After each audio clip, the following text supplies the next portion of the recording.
Hello and welcome to the sideboard here at the StarCityGames.com Open in Atlanta, part of the SCG Tour. I am Nick Miller alongside Jeff Hoogland. How you doing, sir? I'm doing well, Nick. Always good to see you. We got a new standard here, new standard format with Oath of the Gatewatch, of course, but you're playing something a little tried and true.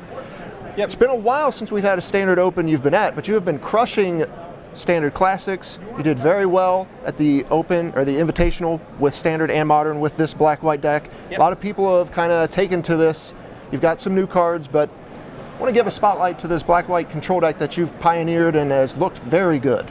All right. Well, at first I'd like to give the tribute to where the original deck came from. Paul Rietzel and Sam Black played a deck that was within 20 cards of this at GP Indy, so that's where the initial inspiration for the deck list came from. I kind of tuned it a little bit more after that. I like control decks like this that are able to one-for-one your opponent a lot, but then also close the game very quickly. That's the thing a lot of control decks often lack. That's why you see like Esper Dragons play Ojutai and things of that nature. And this deck, our finisher is secure the waste into some kind of anthem effect, is able to close the door in a single turn or 2 to 3 turns at most, usually. Right, we saw Sam Black do that a long time ago with the Bant tokens build, kind of, utilizing that. The retreat to a Marriott, yeah. Secure at the end, then untap, anthem, kill.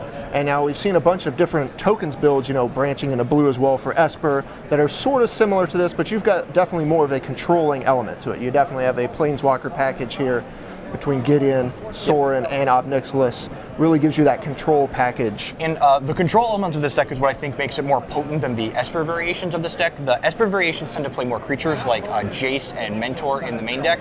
The only creature we're playing in the main deck is Seeker of the Way, so that means we're more resilient to the red removal like Culligan's Command and Fiery Impulse. And even in post-board games against those types of decks, we're able to board all of the creatures out entirely and still have enough win conditions to close the game while gaining virtual card advantage by blanking those cards in their hands. Right. Very few targets for removal, and then the targets they do have, they don't feel good targeting them because they're tokens. Correct. So you're getting way ahead there.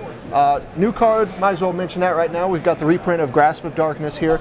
Very versatile removal spell that you get to play fairly consistency because your deck is only 2 colors. Yeah, so one of the big changes I made with the new standard format from the old one, the previous iteration of this deck I was playing a bunch of the enchantment removal like Silk Wrap and Stasis Snare, which made you vulnerable to the card Jamoka's Command.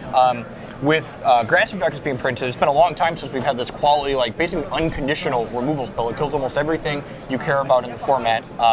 So the mana base is skewed more towards black in this configuration as opposed to the one I played at the Invitational. And even though this card misses some things like Siege Rhino and Tasigur, it still allows your tokens to attack into those cards profitably. Allows you to make some tricks, then get there from there. Of course, read the bones because you're not playing 3 colors, so Painful Truth's not as good here. Also, a thing I noticed and I talked to you about in Las Vegas was your deck, when it scries cards to the bottom of the deck, doesn't really shuffle them back in. So when you get rid of the bad cards, you don't have to worry about drawing them again. They're gone essentially forever. There's one Dark Petition in the sideboard is the only way we have to shuffle in the entire 75. Which is interesting in a format right now with the fetch land, battle land, 3 color, 4 color mana bases. Yep. 2 color, you get to utilize Shambling Vent to its full power, but also Blighted Fin.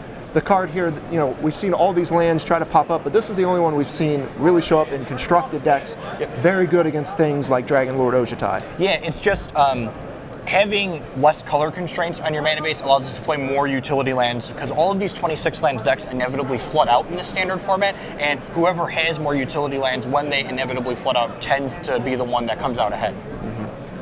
Top of that, we mentioned the tokens, but more removal spells here. Ultimate Price, Ruinous Path, Valorous Stance, Utter End, Murderous Cut, and then of course Catch-All Planar Outburst here. Yep. Kind of cleans up everything with a bunch of little utility things here. As you mentioned, when you flood out, you have 2 cards that can turn your lands into creatures. Correct, yeah. So I'm playing more Ruinous Path because this deck's more black than it was before, so we also gain more threats, basically. You awaken these cards a lot. In fact, Planar Outburst is even good at cleaning up Planeswalkers in the late game because you'll often awaken it, clear the board, and then attack their Gideon for 4. Right, good way to clear out Planeswalker when you need to. Yep. Sideboard cards, we have Monastery Mentor in the sideboard, a card a lot of people say should be in main decks. We see it in the Jeskai Black decks.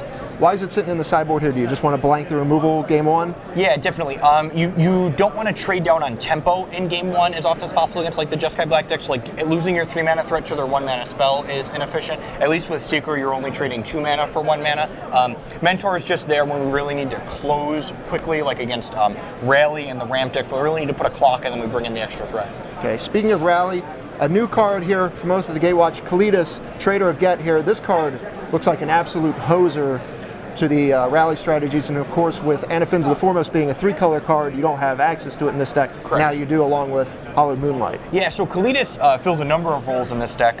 One of the things he does really well is that, I mentioned I board out the Seekers against the red removal decks. You find yourself lacking for a little bit of lifelink in those matchups at that point, and Kalidas can then come in to fill those roles because he still doesn't die to Fiery Impulse and things of that nature. He also serves to keep things like Jace and Soulfire Grandmaster out of their graveyard, narrowing the ability of their Culligans and Ojutai's commands to be good. Right, a lot less recursion going on when you can shut down the graveyard there.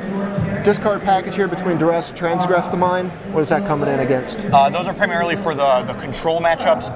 One mistake I think people make when sideboarding with decks like this a lot is I don't bring in any of the discard in the black mid-range mirrors. Transgress looks very good on paper against like the Abzan decks, but their curve is so thick at like the 3 and the 4 slot that even when you take away one of the cards, you're usually not stopping them from playing a card that turn. So you just don't want to be spending mana to not affect the board. And it's a miserable top deck in the late game on top of all that. Right. Yeah, we've seen that kind of in Modern with the Jund and Abzan decks, some of them sliding out the discard spells and mirrors just because there's a glut of cards you can get, but also late game, when you draw it, it just doesn't really do anything. Correct, yeah.